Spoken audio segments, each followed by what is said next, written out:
audio.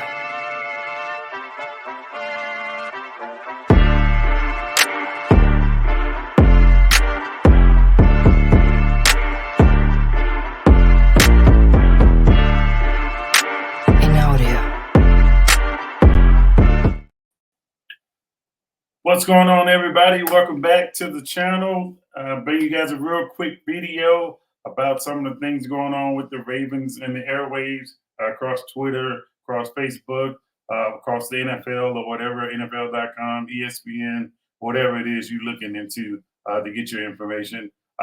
Basically, I got a lot to unpack. We're going to talk about a video or a comment about one Mark Schlereth. We're going to talk about his particular comments, and we're going to see, hey, does that particular thing that he said about Lamar Jackson, does it hold some kind of weight or whatnot? And then we're going to talk a little bit about the Baltimore Ravens passing history, because there was some talks about Lamar Jackson eclipsing 4,000 yards this season. And again, it doesn't point always to success by him getting those 4,000 yards. So we're going to get into it, and I look forward to doing this. So before we get too far into it, if you haven't already, please make sure you like, share, comment, subscribe. I want to basically put up the channel information. If you haven't already, please, if you got a comment or something like that, make sure you share that comment with me. Let me know you posted it somewhere, or whether it's on YouTube, whether it's on Twitter, or if it's on Facebook. If you're into Facebook still, I know a lot of young people not into Facebook right now, which is fine. So if you're on Twitter, you want to reach out to me, you got a question that you want to get answered, or you want my thoughts on something, feel free to reach out to me. I'm not hard to find, and I won't take long to respond to you guys. So, all right. So again, the banners are going across on the bottom. So if you guys can see that information, feel free to go ahead and smash the like button. Like, comment, share, subscribe. It's only going to help me grow. As we start to grow, I can start doing some different things and so forth. All right. So let me bring up my slides real quick. And then again, like I always tell you guys, if you guys can't see something on my slide, feel free to message me or let me know, hey, coach, I cannot see this slide. The writing is too fancy or whatever it may be. And then I'll dial it back to where you guys can see what it is that I'm talking about and so forth. All right. So first thing right out the rip, we're going to talk about these two particular postings in the Twitter world. And now I'm not going after a truth bearer or nothing like that. He's talking about something that happened prior to last year. Basically, Lamar Jackson coming out of the draft, basically how some people viewed him and so forth and so on. And I'm going to highlight that. I'm going to play the audio of it. I was trying to do it from the slide, but I can't do it from the slide. So I'll use my phone to play both videos. And then, you guys can kind of message and chime in what your thoughts are with this. And I'm going to give you from my perspective how I feel about it. And then we can go from there. All right. So first video will be the pre-draft Lamar Jackson talk. It's a talent show. Go show your talent. If you can run a 4.3, you just go run it. This is Colin Cowherd. That won't necessarily make a GM go. All right, Mark Schlereth, and then Jason Whitlock. A handful of GMs go. Like, listen, man. Oh, and also Jim Johnson. Jim Johnson is on the set with them as well. I think if you run an all-time 40, somebody's going to say he's too good an athlete not to have on my roster. What I would like to say to Lamar Jackson, if he's watching or someone knows him, could pass this advice on to turn off the internet, turn off TV. You're about to hear so much dumb advice from people that want to make a name for themselves, want to make this a racial issue. Just block it all out. Surround yourself with football people, because there's going to be a lot of non-football people with a lot of bad advice that will end up costing you money. You don't want to go into the NFL with some chip on your shoulder that you're somehow a victim of a system that can't stand you, because that's just not the case. There's too much money to be made in the NFL for a coach or a general manager to sit and say, I'm going to screw over a black dude. Trust me, their wives want them employed and collecting that money. Whoever can help them win in whatever position, that's what they're about. Please, Lamar, don't listen to the idiots. The idiots talk Colin Kaepernick out of about $10 to $15 million this year. Go talk. You don't want to end up that guy. Bill Polian is a friend, and he is a great evaluator, 6-time Executive of the Year in the National Football League. He's put together a bunch of Super Bowl teams. He happens to have a great eye for talent. And the other thing that he understands, probably better than anybody else, is you have to understand the way the league is structured. And here's how the league is structured. We don't care to develop anybody because we are not fully invested. In the last collective bargaining agreement, they agreed to a rookie wage scale. So you draft a kid, you draft him late in the first round, 25th overall, go to Paxton Lynch in Denver.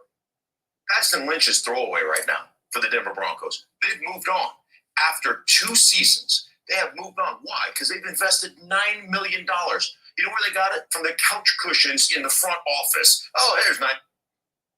All right. So I highlighted that particular thing, and you guys are going to see later on why I stopped it right there with that first video. That last particular person that was talking was Mark Schlereth, who's the guy on the right.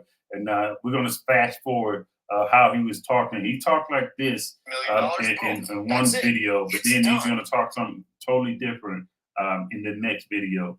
So now this next video is him on a podcast. He's on a podcast. I can't remember the name of the podcast, but he's basically talking about Lamar Jackson and hey, how he doesn't need more receivers, or the Ravens. How many receivers is he going to need to try and go compete and win a Super Bowl, or right his wrong in the playoffs and so forth. So as you guys see, and you're going to hear some of the stuff. Some of it's going to kind of frustrate you, but then at the same time, it's like, hey, he's entitled to his opinion, so I'll let him get his opinion off. But at the same time, it's like, hey, look, bro, how many times are we going to hear this? So, all right, without further ado, here's a video. Well, how do you develop them? I do not want to hear from all of you out there that are telling me that Lamar Jackson, well, they don't get him weapons. How many first-round wide receivers do you need to draft? Well, they're not drafting the right one. Well, you're not developing them. Well, how do you develop them? Well, your quarterback has a long way to go in developing wide receivers. So I don't want to hear that bullshit from you anymore. And you Baltimore fans, I'm tired of it. They drafted first round of talent. They drafted tight ends in the first round. They drafted 3 different wide receivers since 2018 in the first round. I mean, Aaron Rodgers won, 16, 17 years with the Green Bay Packers. They never drafted a guy in the first round, whether it was a tight end or a wide receiver for him. So don't tell me about it. I mean, it's one of those things. Don't tell me about the pain. Show me the baby. Produce in the playoffs. All right. So you guys heard of the second video about, Mark Schlereth. Basically, he's frustrated with, the performance the Ravens had laid down. Or Lamar Jackson, not the Ravens. He was more talking about Lamar Jackson in the playoffs, and basically saying, hey, the 3 first-round wide receivers they've had. Well, I got a news flash for you, Mark. The Ravens don't currently have all 3 of those first-round wide receivers on the roster. They currently have 2. And then we're going to talk about, those particular guys and what they have done. All 3 of those first-round wide receivers that he's been talking about, that Mark Schlereth was talking about needing development from the quarterback position. First off, quarterbacks don't develop wide receivers. Just like I posted on Twitter, it's a 3-prong type of ordeal, and then you can have some subcomponents to that. But for the most part, the individual himself has to take it upon himself to realize where he is in the offense, what kind of contributions he's going to have in the offense, and he has to take on that ownership first and foremost, the individual. The next thing is going to be the coaching. Coaching staff is going to develop this particular guy more than anything else. When it comes down to, hey, how does he get in and out of his breaks? Does he beat the drum like I needed? Does all of his routes look the same to where he can elude a defender? Those are the type of things that his position coach, along with the OC, could turn around and lay out plans for him to get better. And then the last thing would be the opportunity. Because what good is us developing this guy and he wants to do it, but then we don't give him opportunity. So I believe in those three-pronged system, again, with some subcomponents to it, i.e., working out, eating right, sleeping good, and so forth, proper nutrition, all that stuff comes into play. Those are subcomponents. But the three main ones is just like I said, the coaching, the opportunity, and then the actual player themselves. They have to want to say, okay, look, I want a bigger role. I want to be the number one wide receiver in the AFC North, or I want to be the number one wide receiver in the AFC, or in the entire league. Once they decide that, now they work towards those particular goals that they have that they want to achieve and so forth. So I got it. The letdown in the playoffs, okay. But as we get through this, you're going to see, hey, okay, look, yeah, Lamar Jackson could play better. No, I'm not sitting here saying, hey, get off of Lamar Jackson, leave him alone, and he can do no wrong. Lamar Jackson is going to wear the weight of this team on his shoulder for as long as he's the starting quarterback for the Baltimore Ravens. Success, failure, anything indifferent, it ends and starts with that quarterback. He's gonna have to answer for it as a player. As a player, anything that goes on or doesn't go on, win, loss, draw, whatever it may be, first person they're gonna talk about is Lamar Jackson. And I feel like, hey, okay, look, Lamar Jackson is easy pickings at this point because he rarely ever says anything to these guys when those guys come out and say something to him and whatnot. Unless it's like in season or something like that, I don't think he's pretty much concerned with what these guys are saying. But we as fans, it's our job to basically come out and talk and tell from our perspective because, again, some of this stuff is warranted. Some of this stuff is not warranted. For this particular situation, the playoffs struggles, you can talk about those things. Those things are cool. We can say playoff struggles. That's fine. I'll wear that. But what you can't do is you can't say, hey, first round draft picks or first round wide receivers or first round tight ends when we all know first round wide receivers means nothing. How many first round wide receivers have went in and never got a second contract, never contribute anything to the offense, never even got an opportunity, never even developed themselves to say, hey, I got to get the right mindset to want to contribute. The other thing is how many first round wide receivers are drafted into systems that don't fit their actual ability. For instance, if I draft an X and it turns out he's actually not an X, he's actually a Z or more along a tight end, then guess what? That's an issue. That's an issue. I need to know what kind of personnel I'm getting when I draft this particular person in the first round, the second round, third round, fourth round, fifth round, sixth round, seventh round, or even undrafted. Because again, there is no magical spot to draft a wide receiver to where he is going to come in and give you 1,000 yards and 10 touchdowns. There isn't. We got endless amount of examples in the league currently right now where guys went undrafted and they're 1,000-yard receivers some years in and years out. We got endless amount of wide receivers that are number one draft or first round draft picks that will end up out of the league in 3 years or 4 years. We have it. And you're going to see some of the examples on some of the slides that I'm going to talk about. And I didn't go too far into detail, but I did use the Baltimore Ravens and the Denver Broncos. And he kind of highlighted himself into his contradiction, not realizing, hey, guess what? This video he had prior to Lamar Jackson getting drafted was already in the airways. And now he comes back and says this. And now he's basically saying, hey, look, you said that this person needs to be developed. But however, you did talk to just say about this one quarterback getting drafted and they got off of this quarterback. So how could this quarterback draft this particular wide receiver that's been drafted when he's there, when he's the one off of the roster? So it doesn't make sense. So, all right, moving right along. So, all right, so right here. So these are the three wide receivers that he was talking about when it comes down to the wide receivers drafted in the first round. And I wanted to highlight Rashad Perriman. The reason being is because Rashad Perriman was prior to the last years that he was talking about is prior to Lamar.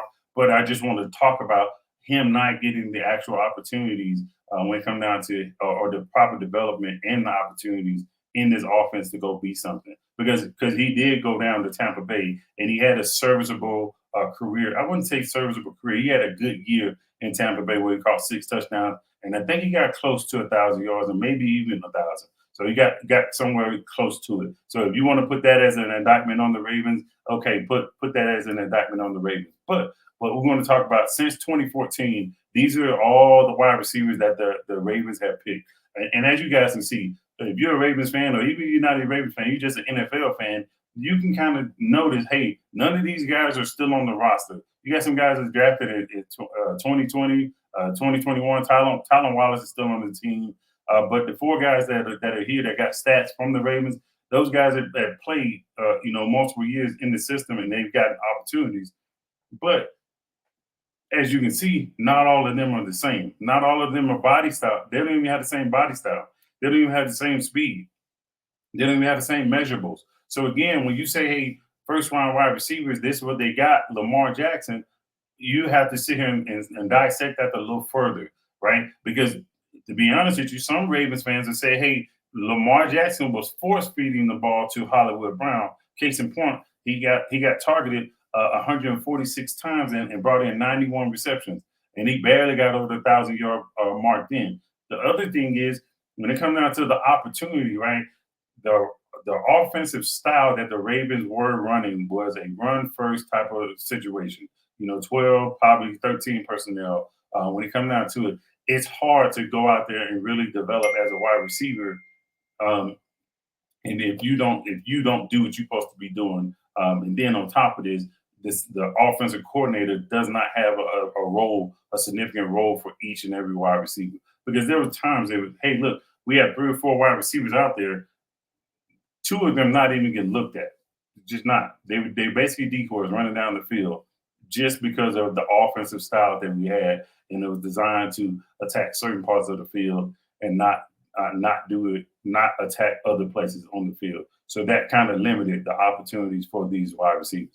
But as you kind of see, nothing to really write home about. Like outside of the Hollywood Brown 1,000 yard, the 1,000 yard receiving season that he had, nobody came close to that outside of what had transpired this year with Zay Flowers. Zay Flowers is probably the best home run we've gotten so far.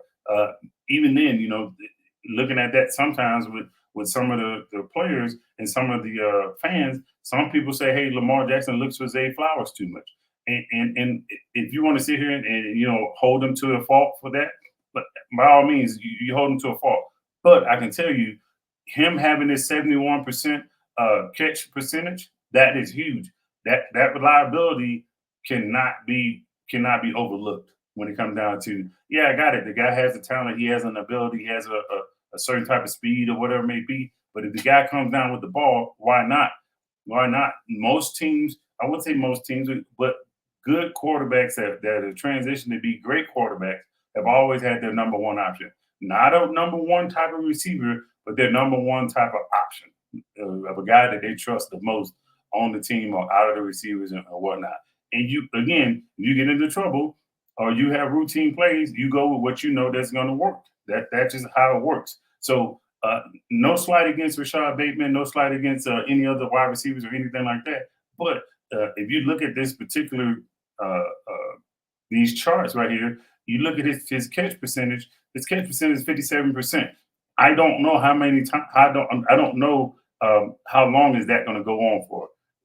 Hopefully, we'll see it this year. That this will kind of be, they'll kind of be 1A and 1B, or either 1C. I mean, a 1B and 1C. Of course, you got the tight ends that Lamar likes as well, with Isaiah Likely and Mark Andrews. So again, hopefully we can kind of spread these around.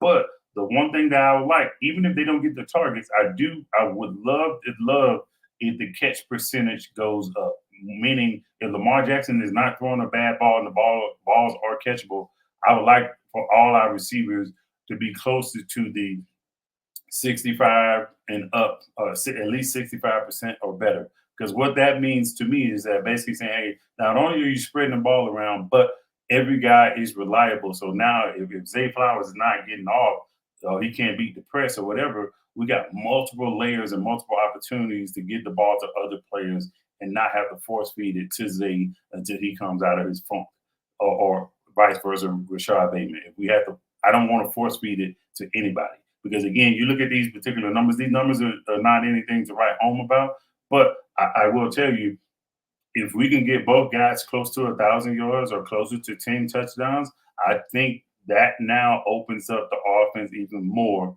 for when it comes down to the distribution of the football. Because now you kind of, hey, you have everybody getting in the rhythm, and then now come playoff time, you have the game plan for all of them, not the guy, hey, okay, look, I know you only got 250 yards receiving, but this is the biggest game of our season, whether it be AFC Championship or the Super Bowl. And now we got to rely on this guy, and he hasn't been in a rhythm all season. So I want to kind of hurry up and eliminate that to where we don't have to sit here and say, okay, look, Zay Flowers is our only guy that we can trust. I would like to have 2 or 3, even possibly 4 guys to basically say, okay, look, Lamar Jackson, if he gets in a pickle, he got multiple layers of different guys that he can go to get convert a third down or get a touchdown, or he'll preserve a game or knock a game out of the contention for the other team because we're able to go down and do that. So, and then also having a running back, then against Gus Elbert, then against Justice Hill or any of our previous backs, but no particular back we've had is going to command the wherewithal of Derrick Henry. Everybody's going to try and account for what this guy, where he is and what he's doing, because they know for a fact, just because he's big doesn't mean he can't run past you. Because again, they released the top speed for plays last year. I want to say Derrick Henry was top 10 in the highest speed that he was able to reach. I think it was like right under 22 miles per hour. Look, I'm sorry, a guy 6'4", 6'5", 200 some odd pounds, and he can run like that. A lot of people, he can command a lot of attention. And so if he commands a lot of attention, that means, hey, some of the underneath routes, some of the routes to the outside, one-on-one should be available. Or the play action, if we decide to do so, should be heavily in our favor, especially because Lamar Jackson was one of the top 5 guys in the RPO actions in the backfield. So again, if that is there, I really, really want to see how that turns out and what it looks like in our upcoming season. So, all right. So when he said about quarterbacks developing wide receivers, I immediately cringed as a coach because I know for a fact, look, quarterbacks have enough issues trying to develop themselves or get themselves in a groove and not make mistakes themselves. I highly doubt they're going to take it upon themselves and try and develop, 2 to 3 receivers, or even sometimes, depending on if it's a whole new wide receiver room, you may have to develop 4 or 5 guys. I don't see that. Now, if you're talking about chemistry, you want to get chemistry, I understand that. If you would have said, hey, they're trying to develop chemistry, I'm cool with that. But they're just trying to develop timing. They're trying to determine, hey, how many steps does he take when he runs his out route? What comes around first? Those type of things. When I want to throw back shoulder throws, how does he let me know I want to throw back shoulder throws, so forth and so on. Or if you're running a route, hey, if you see the safety's already in front of you, don't try and run past him. Throttle it down. I'm gonna hit you right there, back shoulder throw. Those are the type of things that, hey, you have to develop. I understand those particular things, but that is not developing the wide receivers themselves. Developing the wide receivers themselves, what I mean by this is, hey, I'm gonna show you how to catch better. I'm gonna show you when to pin the ball to your body. I'm gonna show you when to high point it and pin it to your body as you roll out of bounds. Those are the type of things. Again, like I said, it's the position coach. Position coach is going to teach those particular things. Position coach should understand what I have in each and every receiver, and then I need them. If I want them to go and do X, Y, and Z in this offense, I need to be able to coach and mentor them along the way to where by the time we get to week 8, every guy feels 100% comfortable and confident with what they're doing when it comes down to what kind of routes they're running and how they're supposed to catch them and how they're supposed to protect themselves and so forth and so on. So I don't agree with the whole, hey, the quarterbacks are responsible for development. I would say the quarterback is responsible for the chemistry being developed, The quarterback was responsible for knowing how each guy runs their routes and so forth and so on. Because again, like I said, every wide receiver is not the same. You got bigger wide receivers, you got shorter wide receivers, you got guys that can bend their hips, you got guys that can't really bend their hips. So it's more of a slower dropping of their hips versus a quick, speedy guy. He can probably drop his hips and turn on at the drop of a dime. So those little intricate details matter a lot, because now we're talking, if I want to throw him a go ball, and he follows it down because he figures, hey, I'm capped, and the quarterback and him are not on the same page, it can look really bad from a fan perspective when it comes down to, hey, these guys never hit these deep balls, or these guys are always throwing them, and they always are errant throws and so forth. So again, I think the wide receiver controls their development. Now, they're going to need some help from their coaches, and they're going to need some help with getting opportunities to be able to go out and do it. Because at the end of the day, repetitions is what's going to develop you. You get the repetitions, whether it be in practice, whether it be on the field, a combination of both.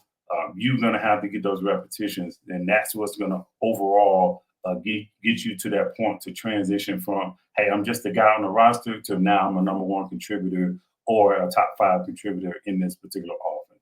So, all right. So I put these names up here. You guys probably thinking, hey, coach, what are you getting into? What are you trying to say right now? So what I'm trying to say is as you guys see in the middle, it's the quarterback's names for these wide receivers. And it wasn't for a long time. But these are the guys that were quarterbacks at some point in time with these particular receivers. Now, you look at these names, and I want you guys to tell me, did Tim Tebow develop Demaryius Thomas? Nope. Did Paxton Lynch develop Demaryius Thomas? Nope. Did Trevor Siemian, he was quarterback for 2 years, did he develop Demaryius Thomas? No. So it feeds into what I was saying about the receiver themselves, along with the coaching, along with the opportunity, helps develop themselves in the league if they don't come already semi-developed out of college.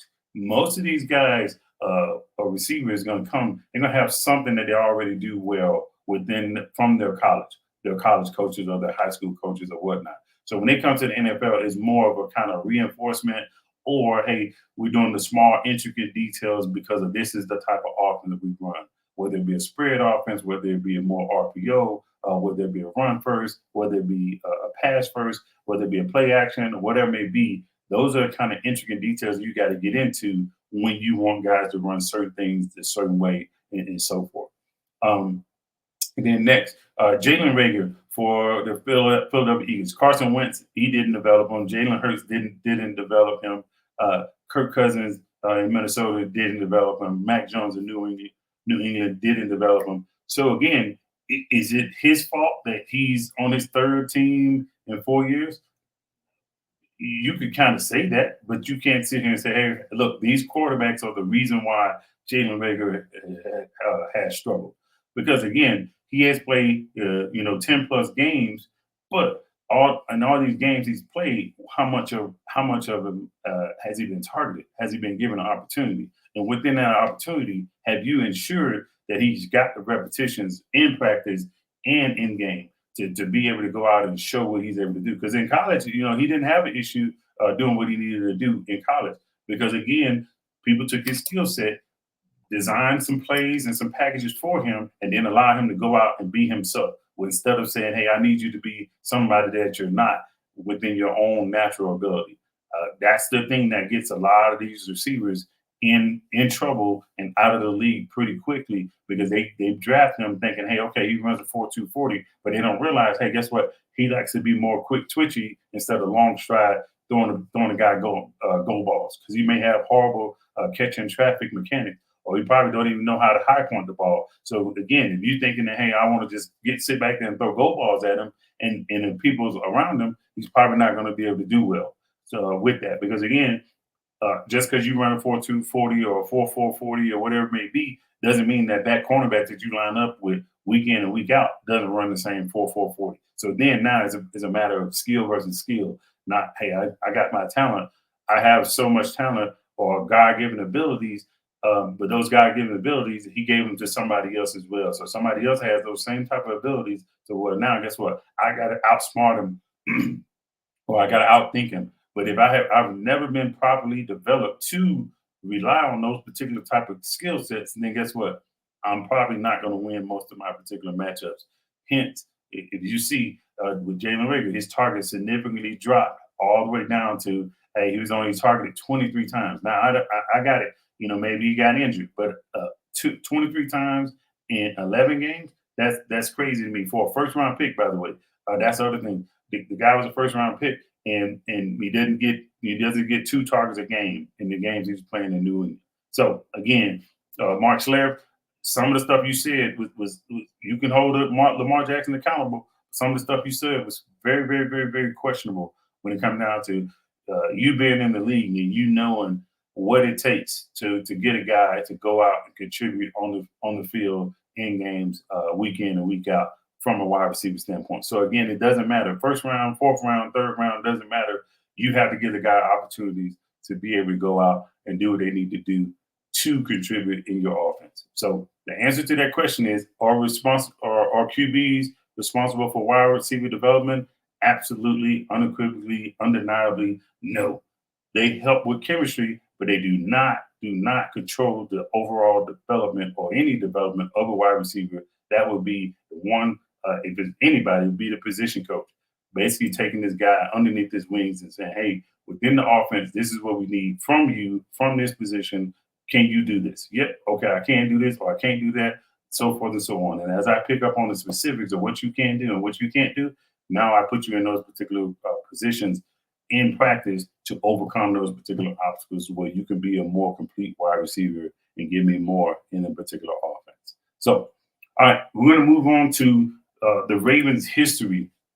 When it comes down to, there's a question that came across Twitter. I can't remember who said it or who sent it to me, but they were saying, hey, Lamar Jackson has to get over the 4,000-yard hump this year for passing yards. And I still say the same thing. No, not necessarily, because that doesn't mean anything. Having 4,000 yards really doesn't equate to much of anything, because there's them guys have 5,000 yards. Their team didn't even make the playoffs. So again, when we say these 4,000 yards, what does that look like? Well, we saying 4,000 yards, and Lamar Jackson is playing every game for every week, because more than likely, I'm going to say more than likely, I won't jinx us, but for the last couple of years that Lamar Jackson has finished the season, he hadn't played the last game, because again, whatever seed we were was always sewn up. So now it's like, hey, okay, look, he misses that last game, so he could be on the cusp of a 4,000-yard season. Are you telling me, hey, you want to risk Lamar Jackson possibly getting injured because you are enamored about this 4,000 yards season? You want that? I don't think any fan wants that. So again, I say we got to kind of pump our brakes on what Lamar Jackson's stat line should be, because again, there is no definite or definitive stat line that's saying, hey, okay, if you get this particular number, we're guaranteed to go to the Super Bowl and win the Super Bowl. So again, I don't care about the yards or whatnot. It would be nice to say, okay, look, with this 4,000 yards, they were able to win 14 games, or they were able to win 15 of the 17 games. I would love that. But if it doesn't, I'm not going to be down in the dumps because Lamar Jackson didn't get over the 4,000-yard hump like some other fans or fans within the Ravens fan base want Lamar Jackson to obtain. And I say, hey, look, it's no harm, no foul. If he gets there, he gets there. If he doesn't, he doesn't. At the end of the day, if he gets those 4,000 yards, I want it to be, 10 plus wins along with those 4,000 yards. All right. So what I did now with this particular slide, so I basically went back, because when somebody, sent this to me, it kind of sent me down the road of, hey, okay, man, I wonder what that seems like. I wonder what that data shows. If you get 10 wins, how successful are you going to be? Or if you get 4,000 yards, how successful are you going to be? And truth be told, we've seen, teams go 10-7, make it to the AFC Championship. We've seen teams go 14-2 and not make it to the AFC Championship. Case in point, the Ravens did it in 2019. So again, at the end of the day, it doesn't really matter what kind of yards you get. The data here is going to kind of back that up for me. So again, I have it broken down in the top part each year. We went back to 2019 and we basically walked the dog on basically how many teams had 4,000 yards passing for a quarterback. In 2019, it was 12. 2020, it was 14. 2021, it was 11. 2022, it was 9. And 2023, it was 12. As you guys kind of see, it's consistently outside of 1 year, over 10 quarterbacks having 4,000 yards. So that's a third of the league having over the 4,000 yards. However, with those teams having over those 4,000 yards, all of them don't win 10 games. As you guys can see, it kind of slices in half.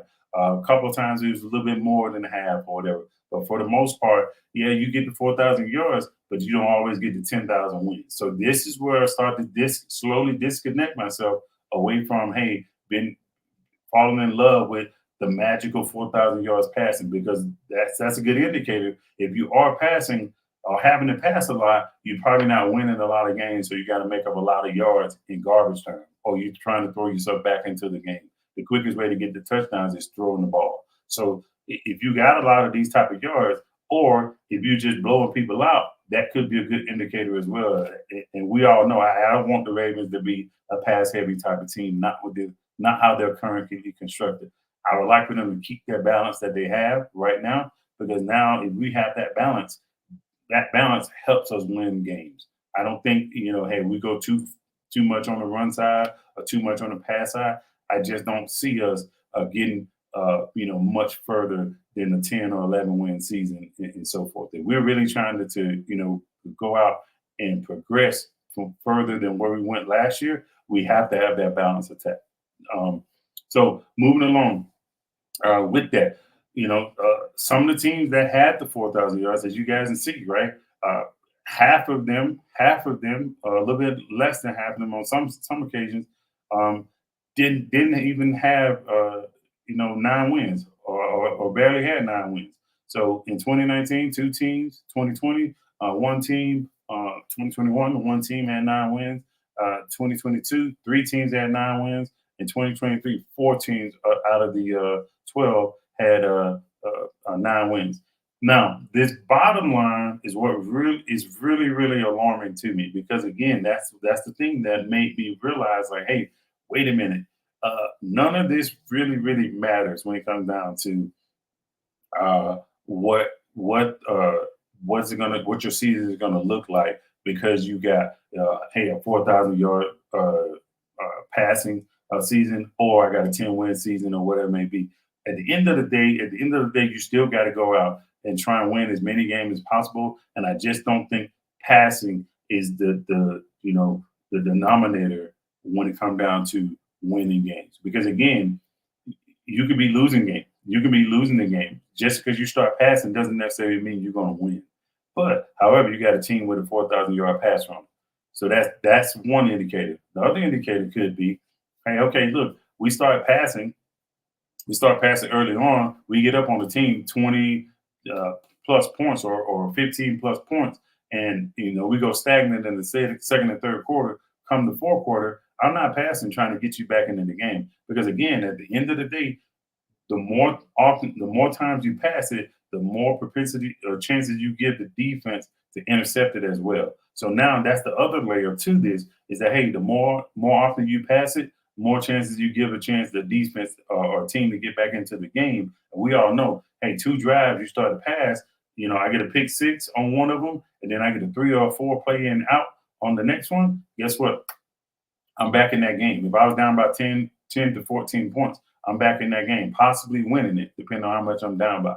So again, we know, hey, late in the game, passing, passing doesn't always equate to it. But we know later in the game, hey, a lot of teams, if they got a run game, they're going to try to run to conserve the clock and basically say, to bleed the clock. And basically, so that's how we conserve our win. Because if you do not have a run game, and you're up on the team, let's say 7 to 10 points in the fourth quarter, and it's the start of the fourth quarter, that team gets the ball, you don't have a run game to help kind of milk that clock, then guess what? You fall back into this realm. Hey, I'm throwing the ball out there. I'm getting garbage passing yards, and in all actuality, guess what? I'm increasing my chances to lose this game. Hence, case in point, that's why you have the 4,000 yards passing, but then you have 5 teams with 8 wins or less in 2019, 7 teams in 2020 with 8 wins or less. So again, as you guys kind of see this, the one thing that I wanted to point out in totality, before we get off of here, is of the 58 teams since 2019 that have the 4,000 yards passing, 30 of them, 30 of them have had 10 wins or more. 10 wins or more. Of the 58, 28 of them have not had 10 wins, have not eclipsed 10 wins. So that's 52% for 10 wins, 48% of not having 10 wins. So again, that's a healthy mix. There's no guarantee that, hey, because I got 4,000 yards, I'm going to make the playoffs. Or because I got 4,000 yards, I'm going to get 10 wins or whatever it may be. Again, it's also saying on the flip side that, hey, because you don't have 4,000 yards, it doesn't necessarily mean you're going to get 10 wins either. So you have to basically continue to be as balanced as possible to get yourself in the situations to where you can win games and whatnot. Because if not, that's where you start to struggle.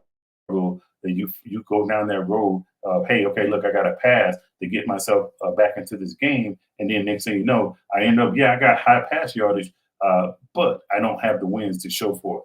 A good team that's an example of that this year was the Washington Commanders. Sam Howell, I want to say Sam Howell was in the top 10 of passing yards, overall pass yards at some point in the season.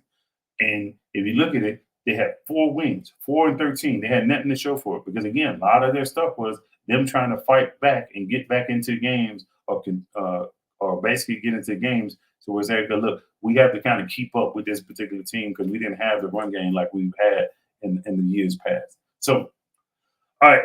So that's pretty much it, what I wanted to talk to you guys about today in this video. But I have a surprise I want to show you guys.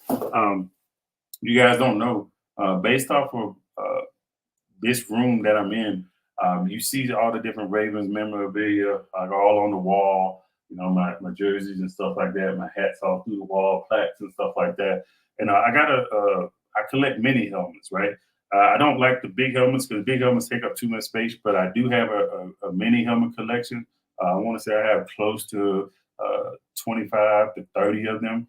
And I just got one here over the weekend, and I want to kind of show it to you guys. So you guys see that particular one? It's a bronze helmet. Okay, it's a bronze helmet. It's not metallic. It's actually just like the regular material, the plastic material, but it is bronze colored, metallic color, and it's basically a mini helmet, a mini helmet, and it's as you guys seen that, it was a certain person's number on the back. So that's the person that I'm gonna try and get to reach out to and see if I can get him to sign this and send it back to me. So you guys, if you know a way to try and get this signed, please let me know in the comments as you guys see this video. And then it don't matter if I got to pay. If I have to pay, I have to pay.